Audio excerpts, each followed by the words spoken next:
Welcome to Your Health Reset, where we address the real root causes behind health issues today to get you rapid results on your health journey so you can be who you came here to be, mind, body, and spirit. I'm your host, Sinclair Kennally, survivor of complex chronic illness, expert on resolving root causes, and co-founder of Detox Rejuvenation and Meditation RX. Let's get started. Welcome back. I'm your host, Sinclair Kennally. Today, I am here with my wonderful, amazing friend, Dr. Todd Watts. He's the founder of Cellcore Biosciences. He has a phenomenal contribution to the world of functional medicine and has really helped a whole generation of practitioners wake up to the hidden root causes that leave us so open to these chronic. So welcome, Dr. Todd. It's great to have you on here. Thanks for having me on. Really appreciate it, Sinclair. Yeah. So today I want to take a bit of a 30,000 foot view with you. I'd love to start briefly with your story, how you got into this, because we have a similar journey. And also start looking at some of those overlooked root cause exposures that can leave us susceptible to things like Lyme and co-infections, so that we zoom out from Lyme and take a larger view. Yeah, that'd be great. Wonderful. So why are you so passionate about this topic? Well, it's been a personal journey for me. So that's why I've had a variety of symptoms, not as maybe as bad as others, but definitely massively impacting my life where I was surviving versus thriving. And I believe life is we're here to thrive and reach our goal and mission in life and purpose. And definitely I did not have the energy or wherewithal to thrive when I was going through my journey through Lyme and Epstein-Barr and a variety of things that impacted my health. Yeah, I can totally relate. And then you really made your message and created an amazing product line that actually helps people to address these longstanding issues in a way that doesn't require crashing, doesn't require herxing. It's just a thing of beauty. Can you walk us briefly through that journey? Yeah. So at 28, I had got Epstein-Barr virus, and that was the first time in my life that I really had any type of health issues. And then within a couple of years after that, into my early 30s, I started developing seasonal allergies and just different chronic injuries and things going sports. I was very into sports, athletics. And then as I got into my late 30s, early 40s, the market crashed into a lot of stress with that, lost everything. So my cars, the houses, I had nothing left, and I went back to school and to get my doctorate at the age of 41. And with all that stress, my symptoms worsened. And I got a lot of arthritic symptoms, similar to Lyme issues, joint pain, memory problems, and word recall issues, severe fatigue, both brain fatigue, body fatigue, and overall fatigue and muscle fatigue. And just really bad allergies, headaches, migraines, some gut stuff, just wasn't fun. And, my journey was going through my own health as well as then, graduating my doctorate and coming out into practice as a doctor, as a chiropractor. I focused on more the functional medicine, really chronic illness issues. So most of my patients at the beginning of my practice were people with Lyme disease and other types of problems. And I was going down through that route that led me to getting my own health better as well, because I knew whether things were working or not. I tried every product, I tried every protocol. And through the guidance of different doctors saying, hey, you might check this, you might check that, I figured out, parasites came into play. And I had another chiropractor, or actually doctor, that said, hey, testing for radiation as a factor in what's going on here. And then I learned more about toxins and how they affect mitochondria function and how it affects immune system function, and realized the major role that toxins played in my health and in my energy, especially being able to work out, because I went through my 40s really without being able to work out, without issues of, it's like 7 to 10 days to recover from one workout. And they're like, this is no good. And so obviously I was going more into lactic acidosis versus going through oxidative phosphorylation or mitochondria, aerobic exercise type stuff. My body just didn't kick in well there. So I learned a lot through that journey. And then we created products to help fix the problems. What are the root causes? And, how do we fix that? And really came back to the problem being that no one was addressing these toxins, the root causes. Functional medicine says root, but they're not really getting to the root, because it's not nutrients that you're deficient in. It's the toxins that are driving a lot of the problems. And then some of the infections that are driving problems as well. Thank you for saying that. Yeah, I totally agree. So when we look at something like Lyme, which has exploded in our awareness over the last couple of decades, it was this fringe probably not real thing, really poo-pooed in the allopathic world for sure. And we have become much more literate in it. But I really want you to answer this larger question of why are we susceptible to Lyme in the first place, right? Why are we susceptible to Epstein-Barr? I think it goes back to really the toxins that occur. So there's a topic called pleomorphism. And pleomorphism is where we look at these bacteria and organisms that are already in our bodies that change form that become then pathogenic or infectious to us. And so we may already all have a Lyme bacteria, it's just that it may pleomorph and causes all kinds of health issues.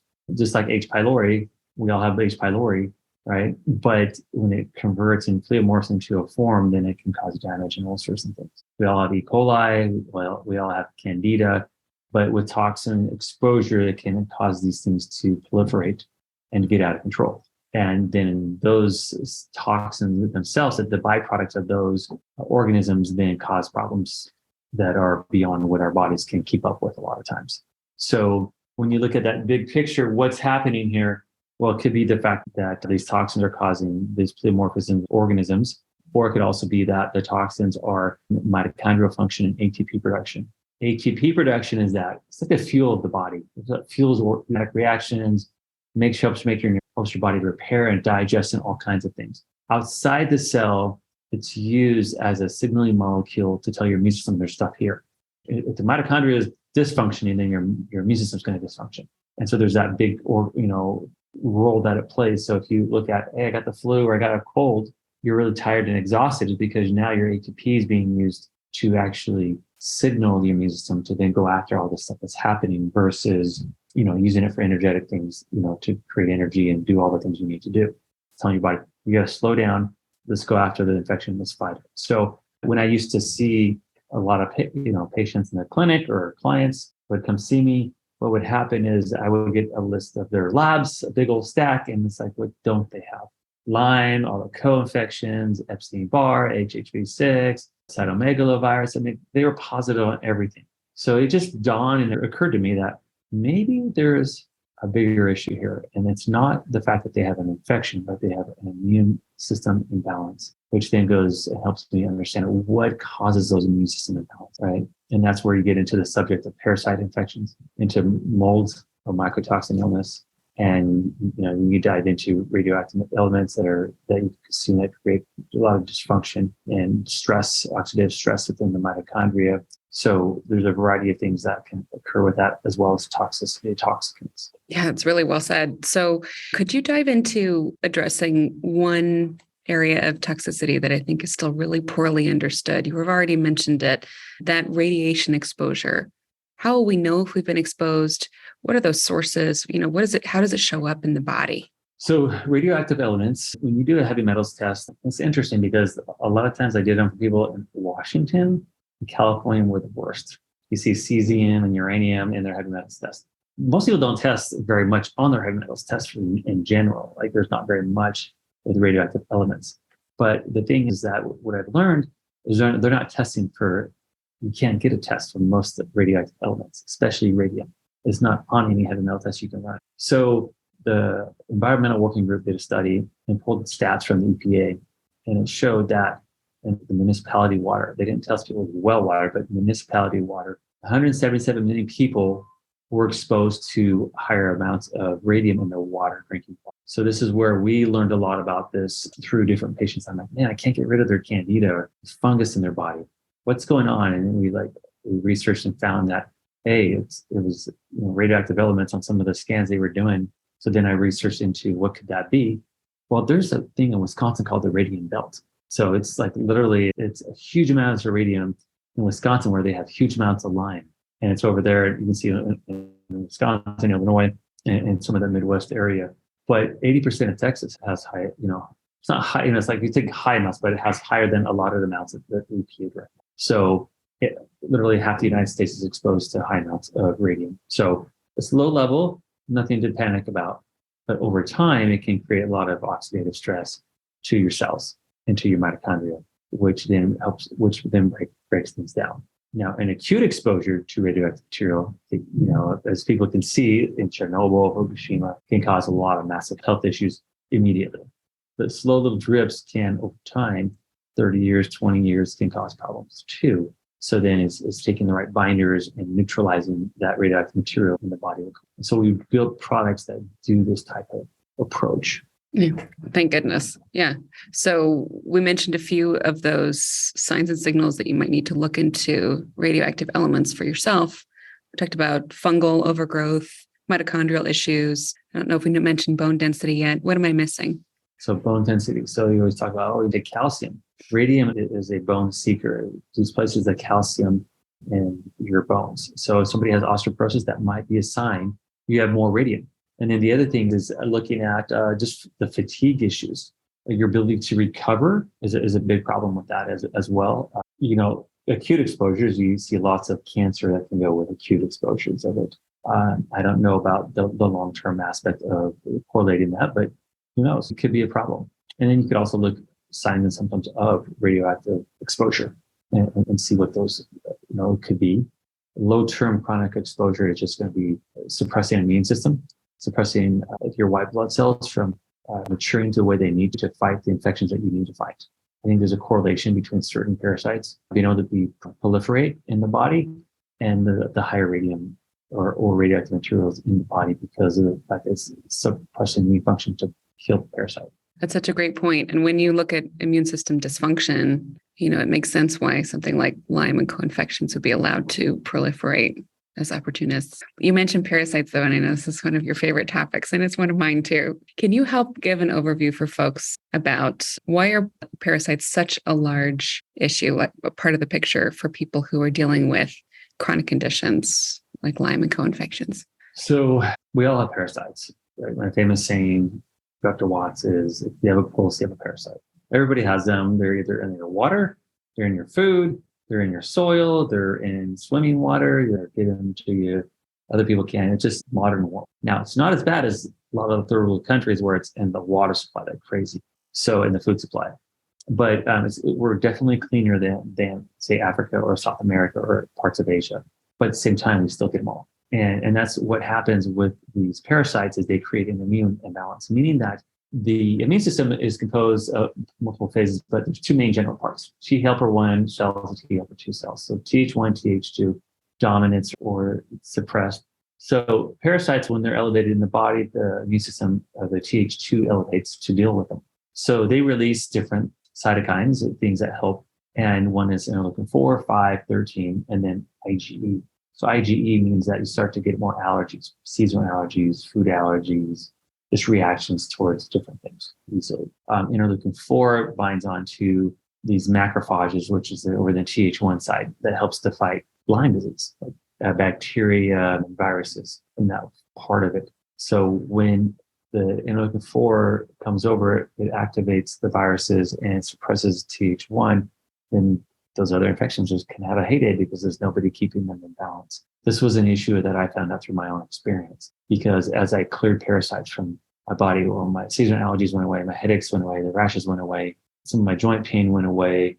And then all of a sudden I stopped cycling with chronic Lyme issues that I kept having between Babesia and Borrelia. And so I used to just go up and down and I take stuff and I feel better. And then I go off and I crash. That whole thing stopped because my immune system balanced out. And there's so many people that I worked with after that case where they've done so many Lyme protocols and IV treatments and all kinds of stuff that out there, multiple doctors. And I just addressed the parasites and the immune system and nothing mold. And then all of a sudden, boom, they got better. So if you look at it from what you talked about earlier, that bigger, broader picture of the immune system, I want to be sure that Th1 is working really good to deal with Lyme and all the co-infections and stuff. And so part of that is making sure Th2 is balanced and not overactive. And both could be suppressed due to mycotoxin illness or mold exposure, especially chronic mold exposure over time. That just causes all kinds of oxidative stress in the body and suppression of multiple systems in the body and mitochondria. Yeah, and you mentioned something that I think is really key for us to address, especially in the functional medicine space. It's like the elephant in the room, and I really want us to tackle it head on as a community. And that is that we may know about some or even all or most of these root causes, and yet the protocols that many functional medicine practitioners are putting people through are crashing them. They're not getting better. They're actually becoming more sensitized. Yeah. And it's really dangerous, even though they're really well intended. So I would love for you to elaborate on your approach. Say somebody knows, yes, Dr. Todd, I know I have mold. I know I have Lyme and I keep getting worse. I did do those IV protocols. I flew to Florida or I flew to Colorado and I did all the things and I'm worse or I'm not getting better. Where should they start? So going through clinical experience, you learn that Dr. J and I put together the roadmap to health. And we went through phase 1 through 4. And we addressed gut health because in functional medicine, you always address gut health first because 75% of the problems will resolve according to what we learned. Well, people have a lot of herxine problems. So we implemented it at the time of phase 0. Like, okay, we got to start even before phase 1. And then we just pushed everything back and made phase 1 through 5. And so what we realized is that you have to open up the drainage organs and systems to work. If you start to go after and kill things and your body's not draining properly, then you're going to make things worse. So there's a few things to look at. One is your bowel movements. Are you pooping? Because if you're not, then you're definitely going to have problems. People I've given some great products to that from some really good companies out there that address candida. And the next thing you know, because I give them to them and didn't realize they weren't pooping, they had boils all over their body. Like, okay, first couple of months of practice, I learned a valuable lesson. Make sure they're going to the bathroom. And then the other thing is supporting energy, meaning the mitochondrial function. Because if you support energy, all of a sudden those organs work better. Your ability to digest works better. Your hormones and your neurotransmitters start to turn on. Your liver works better. Your nervous system, think about your brain or your nervous system on average has 10,000 mitochondria per cell. Your liver is about 2,000, your heart's about 5,000, your muscles are 500 to 1,000. And so when you really consider, wow, 10,000, there's parts of the brain that require to have 2 million mitochondria per cell, and this is ancient nigra. So the research shows that our nervous system needs a lot of support and energy to be able to do all these things that it's telling the rest of the body to do. Mm-hmm. And if we don't support that process, then nothing works very well. So we can try and detox, but it makes it worse. Because if it backs up and your bile's sluggish or it's thick, it's not moving into the intestines, then your phase 1 and phase 2 of liver detoxification isn't going to work so well. And then the outlet is through the blood-bile barrier, which pushes those toxins into the bloodstream, and then you create rashes or headaches or a lot of these herxine problems we talk about, you've been mentioning. And so then that's where we really specialize is in products that will help to thin that bile, to help move those toxins through, help the bowels move through, help the lymph system to move. And as you're going through what we call our drainage funnel, the colon being the first, the next is the bile and the liver and gallbladder. The next up there is the lymphatics, and then from there, the organs, tissues, and cells. At the top, to really clean the cell, you got to make sure that whole process is able to drain. And not only that, but then sometimes parasites and other stuff can just gunk it up and you got to clear those out so then your body can drain properly. So there's different things we have to consider with each patient or each client that we're working with.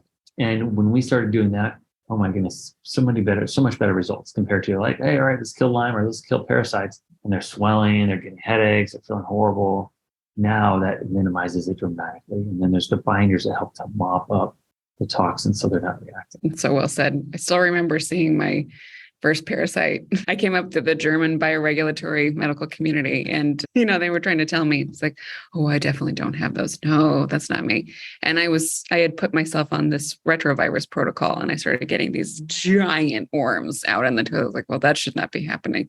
It's so interesting. So I think that is a really good overview of the drainage funnel itself and why your protocols and your roadmap to health and your product to help people to get these layers of issues systematically unpacked in a way that they can tolerate.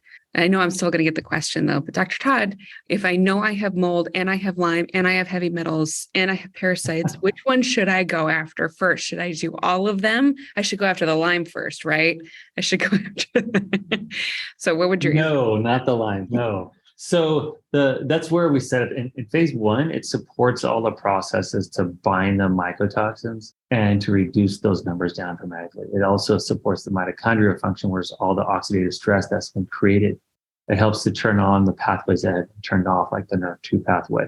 So there's a variety of things that we're turning back on to work. We're reducing the oxidative stress, supporting those systems.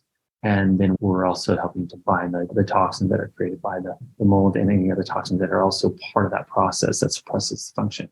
So really, it's amazing. That's why we created the roadmap to health is where do you start? Well, it doesn't matter what you're diagnosed with. you start at phase one and go through that process, and you really hit Lyme later on, because you can address Lyme right up front, but then if you don't clear everything else and balance the immune system, then it just comes right back. So, it could be that it's playing a role in toxicity. We don't know, if it's similar to other bacteria, then it's pleomorphed and it's causing problems. Now, I have used phase 5 stuff in phase 1, meaning at low doses, to start to knock back some of the Lyme or Babesia or Bartonella symptoms, but I don't go full crazy on phase 1 with that, where I'm supporting the drainage and the energy systems of the body to do what it naturally needs. And that's very much patient by patient, right? Those are advanced ninja moves, guys. Watch out. Yes, follow the protocol for the most part, and you're going to be pretty good. Yeah. So I have to ask you and give you an opportunity to myth bust a little bit. What do you think are some of the remaining misconceptions in functional medicine that we still need to unpack so that people can get well faster? Well, one is that it probably isn't a nutrient deficiency that's your problem.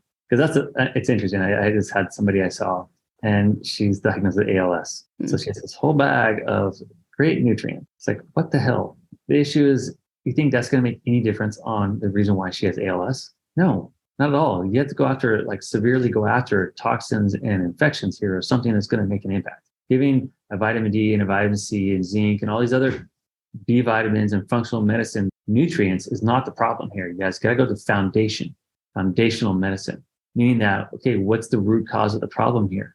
Is it the toxicants, the toxins, the infections, the emotions that go on with it? Is it a freaking vaccination? What is the problem here? Because I have another guy I'm working with that's the same freaking thing. Is it because he got the damn COVID vaccine? Now he's got ALS. And then I just talked to another guy that has the exact same, it's upper body, upper extremity ALS symptoms. I have another guy, that a doctor back east, that same thing, upper extremity ALS after the COVID vaccine. And these guys were super healthy, major athletes type person. And now they're just dwindling, and their muscles depleting totally. So it's going back to, you think giving them some vitamin D or vitamin C or B vitamins or any of these nutrients can make a difference and impact? No, you got to go after the core. They got to get on binders. They got to get rid of the core causes that deal with autoimmune and dysfunction within the body. So the biggest myth is that it is not a lack of nutrients. Toxins create deficiency. It's a great summary. Thank you. What other myths do you want to myth bust while you're here? I think the only clean water is distilled water. It doesn't deplete your minerals. If you really want to do a deep dive, then I recommend doing that. But the only water that I found that's clean enough to drink that is going to remove all the different chemicals, or most of them, is distilled water. Then let's see. A lot of times it's not just Lyme disease. It's not just Lyme disease. It's always more than Lyme disease. Okay. If you have Lyme disease, you got parasites, or you got mold, or you got some major toxicity going on, or you're emotional wreck because of some abusive relationship, or something's happening other than just Lyme disease itself. Same with the viruses as well. There's other contributing factors to this. There's never one issue here. It's multiple issues going on. Yeah, really well said. Why do you think that the folks that are getting 20 to 30% better, and then they start retreading the same ground, why do you think they get stuck? You have to look at their environment. If they're living in mold, they're just not going to get better if they have Lyme.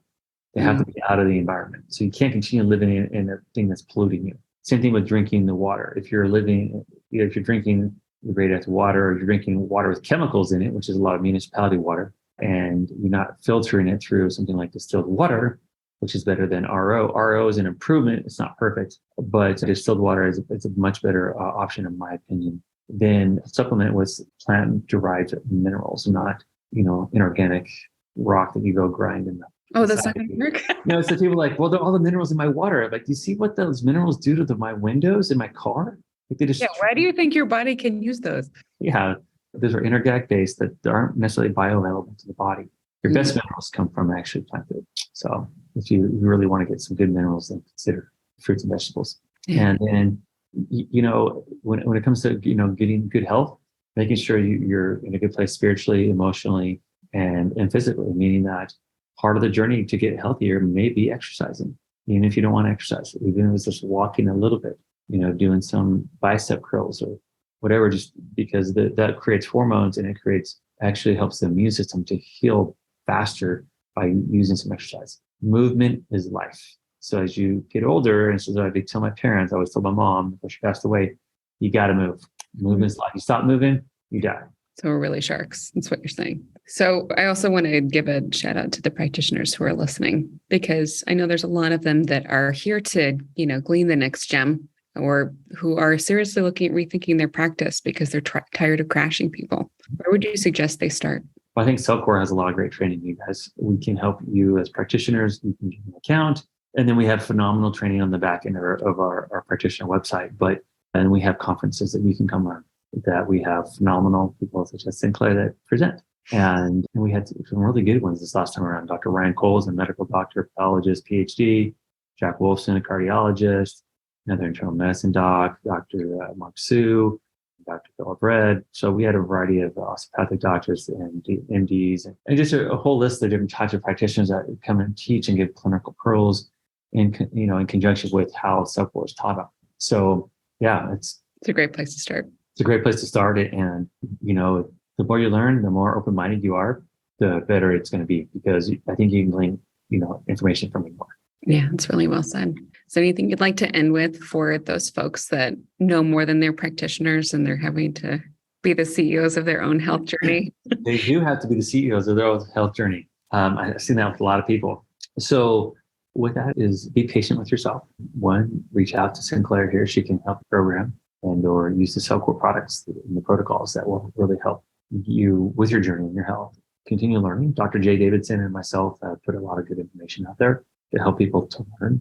That's our deep dive, is helping the practitioner to learn as much science as possible to help them be better doctors to help their patients. I feel like we can make a bigger impact there, which is why we have Cellcore. And we're continuing always to develop new products and things that will be breakthroughs for people. Whether, whatever they have, doesn't matter what it is, there's going to be big breakthroughs if you get rid of the foundational issues that are causing the problems. Thanks so much for your contribution to the space, for your time today, and for spreading such a really important message of hope in this intense time. We can do it. I've gone through my own journey. Dr. Jay's wife almost died twice from Lyme disease. And, that's this big part of our passion, is because we both have been impacted in our lives with it. Then we wanted to help a lot of other people. And that took us into all these other areas. Yeah, so well said. That we've done a ton of research on and learned how to fix it. Well, I really appreciate you. I always say that if I can do it, anybody can do it, because I'm a giant wuss. And for a while there, I couldn't read an email or write a sentence. So, truly, I'm not the tough guy that just blasts through protocols. I had to really chip away at it at a pace I could tolerate. And I'm still here. Symptom-free. Love it. Thanks, Todd. Thanks for listening. Go to detoxrejuvenation.com to find the links in the show notes to everything we covered in this episode. Please subscribe, review, and share with other humans who need this precious information. Let's help each other. Until next time, love, Sinclair.